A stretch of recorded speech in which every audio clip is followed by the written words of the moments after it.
back to the Mini Weekend. I'm your host, Jack. That one was a lot softer. Let's get into it, Mini. Drink of the podcast. So it's been a while since we've tried them, and we had a couple different options for them to do for you guys tonight. But it's Liquid Death, and we went with their Pina Colada, and holy shit. This is very, very good. God, that's tasty. Before we get too much into the drink, if you're new here, you may be wondering, what is Liquid Death? Simply put, they are a canned water company, and essentially what they sell is canned, sparkling, and still water. And a lot of what they do and what you guys will see are flavored drinks of theirs. And fun fact, it was actually started by two guys out in California. I believe one of them used to be a BMX biker and one was a skateboarder, and they used to be drinkers, and they were essentially started by these two guys because they were sick of being sober, going to parties and people asking them, why aren't you guys drinking? So they created these cans and drinks that looked like something that would be a little risque, but was completely not alcohol. So that's actually kind of the backstory of how it became to be. But they're a really cool company. Really cool. They have some really awesome drinks. I urge you guys to go check them out. liquiddeath.com. On their About Us, it says Liquid Death will not kill you, but make no mistake, our infinitely recyclable cans of premium low-calorie beverages will absolutely murder your thirst, and it doesn't stop there. After twerking on your thirst's grave, these ruthless cans will actually donate a portion of the proceeds to help kill plastic pollution. So, like I said, if you go on their website, they're sold at Target, Kroger, Albertsons, Whole Foods, Publix. You guys got to go check them out. They have two different mountain waters, soda flavored sparkling waters. We have, like I said, their Pina Colada. They have other 1, 2, 3, 4, 5, 6, 7 different flavors, including one that I just found out, Serial Criminal, that we are going to have on the podcast at some point. And then they have a couple like soda flavored ones, Killer Cola, Root Beer Wrath, and Dr. Death. But we're actually going with their one soda drink that they have that's actually flavored like an actual alcoholic drink. And I have to say, I did not know what to expect. I didn't think you could make something based with water taste so much like an actual pina colada, and it actually does. I think the more you taste it, obviously you realize it's primarily just coconut flavor. Guys, if you like coconut, you gotta try it. It's very good. It's smooth. Like I said, all of these drinks are, like I said, water-based, but very tasty. Similar to kind of your poppies and your Oli Pops. They're almost branded as like a healthy substitute to soda. Despite the difference between Liquid Death and those two is they actually, like, they don't have prebiotics and like fibers and things like that. But I kid you not, like, they are healthier than your normal sodas. 10 calories, 2 total sugars, 2 total carbs, and 2 grams of added sugars. It's essentially this flavored stuff and with the water base. So, like I said, I really like it. We've had a couple of these other ones on the podcast. And again, with it kind of having that water base, I wouldn't necessarily put it up in my upper echelon of drinks, but this is one of, I shouldn't say few, but one of a small number of items that I would like drink year round. So like I said, I really like it. Let's go 8.4. I like 8.4 for this. Like I said, I like the coconut to it. I guess if there's one thing I really don't like about it, it's a lingering coconut after the fact. Very smooth, flavored sparkling water. Go check them out. Like I said, liquiddeath.com. You can find them on Instagram and TikTok as well. But specifically liquiddeath.com, they have a lot of different merch, store locators, and a lot of different things that you can check out online. So go check them out. That is what we have for Drink of the Podcast. Tonight for Tommy Town, we have more new news, but just one thing to drop for you guys. So back on Monday, it was announced that the XL Energy game between the Tommy hockey team and the North Dakota Fighting Hawks are now on sale. For the University of Men's hockey team is headed back to the soon-to-be Grand Casino Arena, and the Tommies will square off against perennial powerhouse and future conference foe North Dakota on Sunday, October 12th, and tickets are set to go on sale Friday, August 8th. Pre-sale for Tommy season ticket holders actually open up tomorrow morning, the 7th at 10 a.m. Tickets will go on sale to the public at 10 a.m. on Friday, August 8th. If you're interested, you can still go online to TommySports.com and get season tickets to the inaugural season in the Lee and Penny Anderson Arena. And fun fact, this will actually be the third consecutive year that Tommy's will play in the Xcel Energy Center Grand Casino Arena, and fourth in the past 5. St. Thomas previously played St. Cloud State in 2021 and the U of M in 23 and 24. And we'll square off, like I said, against North Dakota for the first time in program history. This will be the last time they're not conference foes, as next season 26-27 they will join them in the NCHC as they are wrapping up their last year in the CCHA. Puck drop for this game is scheduled for 30 p.m. in St. Paul and should be a really, really cool game, and it would be a big way to kick off this season, and get going into NCHC play next year to get the win. So super excited for this game, and I'm gonna try getting tickets too. Let me know if you guys will be there, and it'll be a fun one. It will be a fun one. Did want to remind you guys that our football season preview, where we preview the Tommy football season, the Gopher football season, and then obviously most importantly our Vikings season kind of as a whole, kind of things to look for, all that kind of stuff, will be coming to you guys out on the 20th of August. And it'll be with our good friend Sam Puppy. Don't think it's going to be live streamed, but pay attention either late that night or early Thursday morning. That'll get posted for everybody to watch. And super excited. Cannot believe we are getting this close to NFL football, real football, regular season, not just preseason. So with that, let's just hop right into our mini weekend bets for you guys. Oh man, I'm going to have to cut that out. So now, for everybody's favorite part of the podcast, mini weekend bets. Before we get into how everything went last week and our picks this week, I want to remind you guys I am not a financial advisor, meaning I am not liable for any losses that you place with these bets, just like I will not come after you for any of your winnings. Do with these picks what you will. Gamble responsibly, and if you do have a gambling problem, call 1-800-GAMBLER and they will get you the resources you need to help you out on your journey of life. So with that, this last week I thought going with 5 picks for you guys was going to be a monumental big 5-0 week for us. We went 3-2. Not optimal, but still trending in the over 50%, bringing us to 31-25 all time with our picks. We got a little bit of a bump up to 55.4%.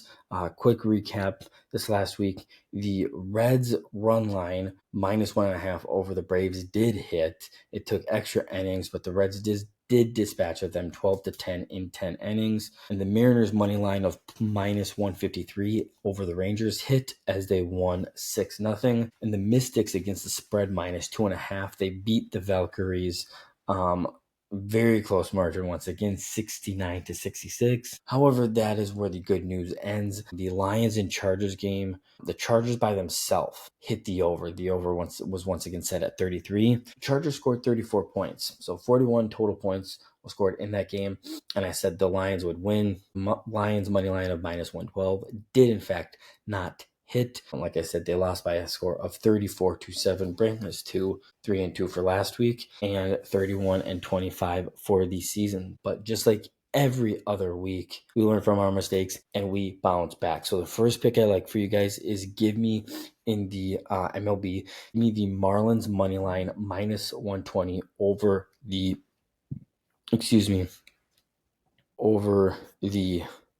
sorry, I lost my train of thought. The Braves. With Yuri Perez on the mound, the Mariners have a clear advantage, in my opinion. He's been outstanding since the All-Star break, while the Carlos Carrasco is struggling to keep his ERA under 6. Miami's lineup has been more consistent, and their bullpen has the edge in late games. So once again, give me the Marlins money line -120. The second pick I like for you guys is the Reds, money line +150 over the Pirates. Despite Paul Skeens being dominant with strikeouts, the Reds have shown that they can hit elite velocity this season. Ed Singer has been solid over his last 3 starts and offers a great value at plus 150. Add to the fact that the Reds bullpen has been outperformed by Pittsburgh over the last 2 weeks. Like I said, I think the Reds plus 150 is really good value. And after a close win last week, I think they are trending on the right up and up. So like I said, second pick, give me the Reds plus 150,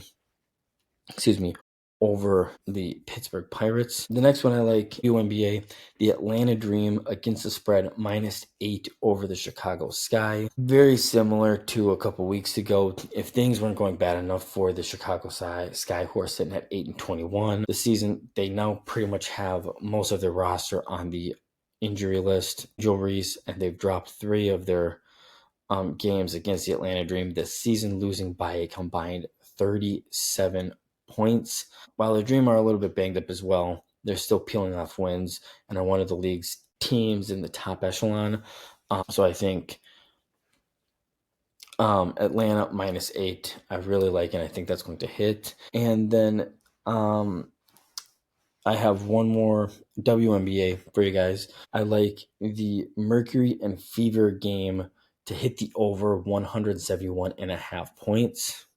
I think both of these teams have been playing very, very fast paced. I think Sophie Cunningham and those girls on the Indiana Fever can score buckets. Mercury, they have players that can score in abundance as well and really quickly. And I am looking at my stats, Mr. Stat Guy over here. Their last 2 matchups have hit the over 2. So like I said, in conclusion, give me the over 171.5 points. Our friend Jimmy Chino-T8Z asked a question, and he said, are there any college teams you like for over-under wins this year, bro?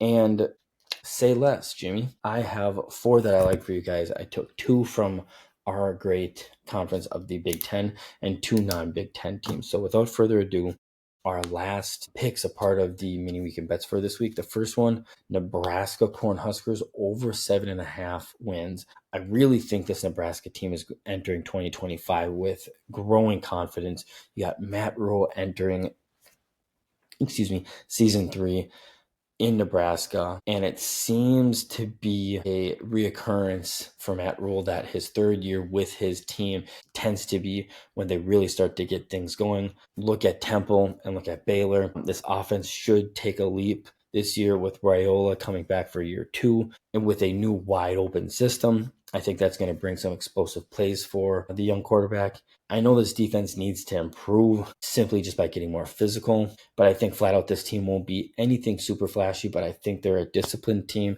and a deep enough team under Rule to win at least 8 games this year. Second Big Ten team, the Wisconsin Badgers, under 5.5 wins. Look, some of you might be saying this is coming from a Minnesota fan. It really, really isn't. Go take a look at this roster and everything. Despite being a Minnesota fan, I truly believe it is a dumpster fire over in Madison. There are too many transfer guys, way too many unknowns. Luke Fickell is truthfully on the hot seat. I think it's known by many people.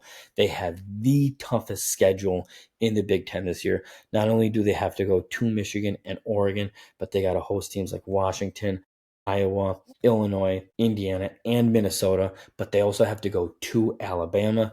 Billy Edwards seems to be their guy at quarterback, a transfer from Maryland, and he is just straight out not good. Expecting this team to win 6 games is just very much unrealistic, and quite frankly, I would be surprised if they win 4 games. So give me the Wisconsin Badgers under 5.5 wins. And then non-Big Ten teams, very similar. I got 1 over, 1 under. Clemson, I like them to hit over 9.5 wins. I really think Cade Klubnik is going to come into his own here, and I expect him to be in the Heisman conversations the entire year. I personally think they're going to get a big signature win over LSU in the season opener and cruise from there. And honestly, looking at their schedule, I see them as an 11-win team. I honestly wouldn't be surprised if they go a perfect 12-0 heading into the college football playoffs. And then the last pick I got for you guys is Baylor under 7.5 wins. They open up the year with not only a tough non-conference game in Auburn, but most of my questions revolve around this team is head coach Dave Aranda and his consistency to win. He's starting his 5th year at Baylor, it's worth noting. And in 23, he went 3-9. And then even though he followed that up in 2024 with a 8-5 record, he's 31-30 in his career at Baylor. And he has led to have back-to-back 8+ wins. For this team, and I just don't see it getting done. So give me Baylor under 7.5 points. And that is what I have for you guys this week in Mini Weekend Bets. Now, our good friends over at UNRL, I know you guys have probably seen me scratching up here. It is not because of the sweatshirt, the amazing sweatshirt we got from our friends over at UNRL, but it's from my choice of t-shirts I chose to wear underneath it because it was a little chillier down here than I was expecting tonight. So yeah, like I mentioned, what we got going on tonight, it's been a while, but just simple, our ultra hooded long sleeve, the Cavern Blue. Got the hoodie on it, long sleeve, and super, super buttery finish. Something that you can definitely wear by itself as a shirt, something you can wear over a shirt or another long sleeve, but also thin enough you can wear it under a jacket, you can wear it under a bigger hoodie. Something like that. Really, like I said, I can't say enough about their ultra tees and their ultra long sleeves and hoodies. Super comfortable, super just, I can't say enough about it. It's got a great feel to it. It's you can wear it to work out. You can wear it lounging around the house. You can wear it to a night out. Dress it up, dress it down. Really amazing stuff. And then I was looking it up and it's been a while, but we got our Weekender snapback. The Sahara. Like I said, the cool little rope on the bottom here, and then in the back, very, very breathable. And yeah, like I said, can't say enough about this. These guys, they do a great job, and as far as I'm concerned, they're top of the line in athleisure. And just like usual, if you, in my YouTube comments, I will leave my link. So if you use my link to go get anything from UNRL, you get $15 after your first order, as well as starting to accrue points towards future money off your orders. And I guarantee you it won't be hard for you guys to spend a lot of money. They have a lot of very comfortable things. The only thing you may run into, is if you kind of go between mediums and larges or smalls and mediums, I would err on the side of too big, because for somebody like me, I'm not that big, but my shoulders are bigger than a 5'7" guy is. So as much as, it's a little bit long in the sleeve for me, but I think I got a long sleeve similar to this in a medium, and it was just too tight and too constricting up here, even though it felt nice in the shoulder, the length. So find what works for you, but I guarantee you guys will not be disappointed by this stuff. UNRL, .com. You can find them on Facebook, X, Instagram, and TikTok, as well as LinkedIn. Before I let you guys go, we do have to let you know that the hometown collection between UNRL and the Minnesota Twins, third drop, the finale, is coming this Monday, the 11th at 11 a.m. And it looks like it's like this sweet, like baby blue hoodie. I'm not going to lie to you guys. I was actually secretly hoping, because the Twins have red in their logos, I was really hoping they were going to drop one of their 3 something red related, but this thing looks fire. I might have to get one of these. But yeah, like I said, UNRL.com. Make sure you go online if you're interested in this. Get how you want to pay it set up. Get everything ready to go. 11 a.m. I'm not kidding you. These last 2 ones, I went online and it was like within 2 minutes they were entirely sold out. So go online, get ready, make your purchase. You will not be disappointed. I guarantee freaking you. The finale, and hopefully they come back and they do this next summer. And hopefully they drop something red. That'd be dope. I really want some more red in my closet. So yeah, that's what I got for you guys. Go check out our good friends over at Unreal, UNRL.com, and they're all over social media. And then honestly, at this point, we don't have a lot of other things going on within our professional sports realm. No new news out of the Wild, the Wolves, NHL as a whole, NBA as a whole. So we have a couple things pertaining to football that we wanted to talk to you guys.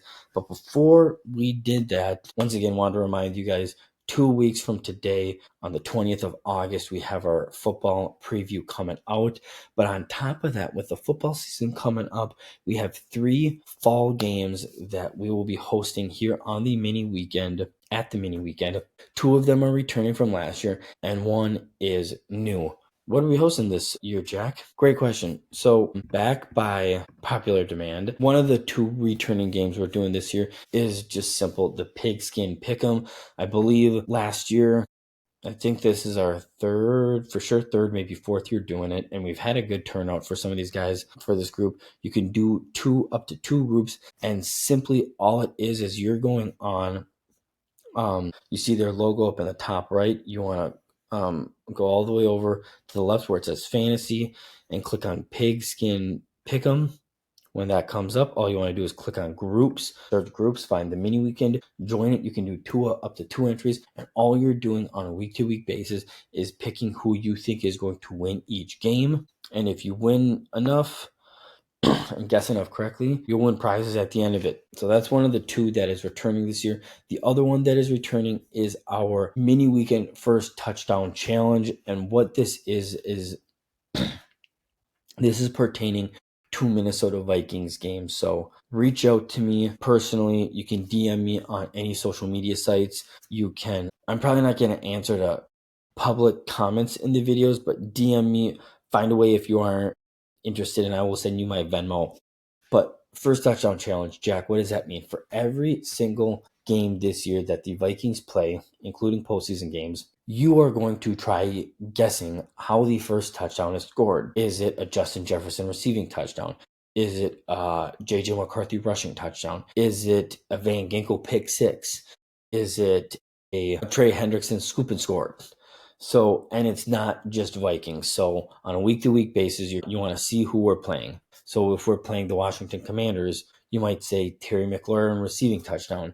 And it's pretty fun because essentially what you're trying to do is you're trying to be creative enough so that you're not doing Justin Jefferson receiving touchdown. Because if you get it right, you win all the money in the pot. $5, nothing more, nothing less, $5 a week goes into a pot, and one of 2 things is going to happen. Either one or a group of 4 or 5 people are going to win, and winnings go out evenly or to that one person, or nobody gets it right and it rolls into next week. Like I said, you can go on to last year's episodes, and if we have winners for the previous week, we showed you guys out on here, and we show you that we sent the picture of we sent you money. Super fun, super cool. If anybody has any other questions on it, please don't hesitate to reach out. Super fun, super simple, but I can see to casual fans how it can sound complicated, but it's really not. Trust me, it is fun. And we had a pretty decent show out last year when we tried it for the first time. And don't worry, I participate every single week too, so my $5 is completely up for you guys. Your grab to steal it from me. Or take it from me. And then the third and final game, and the one new game we're going to be doing this year, it's called the Eliminator Challenge. A lot of you might be asking what the Eliminator Challenge is, and I think it's been on ESPN before. I tried one last year, not through ESPN, through another site, and I really like it. I think it's going to be fun. I'm curious to see how it goes, and if it goes well, and if you guys like it, we'll continue to do it here too. But very similar to the Pigskin Pick'em. Same place, ESPN.com, scroll all the way over to the left, click on Fantasy, and then go down and click on the Eliminator Challenge. And I'm just going to read off what they have in here. So everybody's just going to get one entry. And what it is every week it says make one pick each week, create up to 25 entries. So you can do up to 25 entries on ESPN, only one entry for our group, however, and play for a chance at 25 grand, free to play through ESPN. And then for us, I haven't really decided because it's new, but we'll be playing for some prizes too. And essentially what you're trying to do, I'm just going to read this off because instead of me trying to come up with it. It's simple. Pick one NFL team each week to win their game. If that team wins or ties, you advance to the next week. If you lose even once during the season, you're out. Survive all 18 weeks and you could take home big cash. And remember, you can only use each team once per season, so choose wisely. So let me say that again. You not only want to, on a week-to-week basis, guess who you think is going to win. It's kind of like a confidence pick. Guess who you think is going to win, but be strategic about it because, let me see if I can go into week 1 here. Be strategic about it because even though if you're somebody that's like, oh, I'm always looking for the easy wins, but the Eagles are going to definitely beat the Cowboys. They probably should, but in the event that, but one or two things are going to happen. You pick them. If Dallas loses or if Dallas wins, you're out in week 1. But if the Eagles win, you advance, and now you can't pick the Eagles. Trust me, I learned this the hard way. Last year in the one I did, I thought week 1, there's no way in hell that the Cincinnati Bengals are losing to the New England Patriots. It happened, and I was done picking after week 1. So again, super, super fun. It is super interesting, super, like, it gets you engaged in some of these other games as well. And I think it's fun. I've done some of them before. I have friends that have done them before. They really like them. So like I said, ESPN.com, hover over fantasy and go sign up for the mini weekend group under Eliminator Challenge and Pigskin Pick'em. We cannot wait to get these games off and running for you guys. And then, like I said, do have a little bit to talk about with you guys. The only thing, it was announced earlier today on Wednesday that Jordan Addison would be suspended for the first 3 games of the season. It sucks because you never want to see your guys go out. You never want to see anybody get hurt, injured, have anything bad happen to them, suspended. I would be lying to you guys if I didn't see this coming. 3 games, from what I read, I can't remember how long it's been since this was up. It's kind of the standard for this kind of stuff. So 2 things, we're going to talk about it here. It sucks to see him get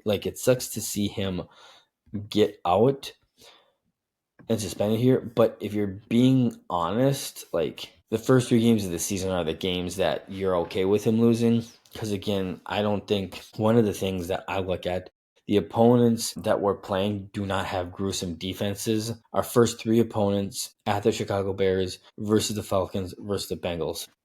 Those 3 teams, this is where they finished in 2024 per defensive EPA/play. The Bears were 13th. The Falcons were 20th, and the Bengals were 27th. So it's not like he's out for the Eagles game. It's not like he's out for the Packer game or the Lion game or the Commanders game or anything like that. And we're going to get into that in a second. That's going to lead into our second question that we actually had for the podcast tonight. But it sucks. But again, this is kind of a blessing in disguise. And let's not kid ourselves. The Vikings, I have zero doubt in my mind, Kwesi Adofo-Mensah and Kevin O'Connell have been planning for this suspension for over a year. Like, since this happened, they both knew there is a chance he's going to get suspended for 3 games, and they have a plan. I don't know if they're relying on the guys that they have in their wide receiver room, which I think they do trust those guys, or if they're going to try to go get a guy or what have you. But these 2 guys are very plan-oriented, and I have a very strong feeling that they didn't just wait for this to happen and, okay, now they're going to address it. But here's another interesting tidbit. Celia Walsh-01E wants to know, do you think Jordan Addison should appeal his suspension? And I'm going to answer 2 questions. Do I think he should appeal his suspension? No, I don't. Do I think I will? Before I was reading into it, no. And even further, no, after reading into it. Jordan Addison had this to say about that. Addison was asked at Wednesday's training camp practice if he planned to appeal his suspension. It sounds like the receiver plans to accept the suspension and move on. Quote, "I'm going to let it go as is and put it behind me," Addison said. And again, I think that's pretty smart. I don't know the timetable, but logistically, let's think this through. What you would rather have happen is have him sit out for these 3 games. What you would hate to happen is for him to delay it and for it to come out in week 5 or 6. Nope, you're still suspended for 3 games. We don't want him out Philly, Chargers, and then Detroit. We want him for those tough games. So again, we're trying to make light of this suspension, like drinking and driving. Not okay, obviously. I don't condone it. Never will. But shit happens. People make mistakes. And logistically looking at the schedule, the first 3 games of the season are the games you would like him to miss if he has to miss any. But also, I think it's a testament to like who he is too. I'm not saying he's a model citizen because he did drive drunk. But at the same time, it's like, look, I think he's looking at it and his team of representatives is looking at it as, hey, we could appeal it, but let's just say what it is. He did plead guilty to a lesser degree charge.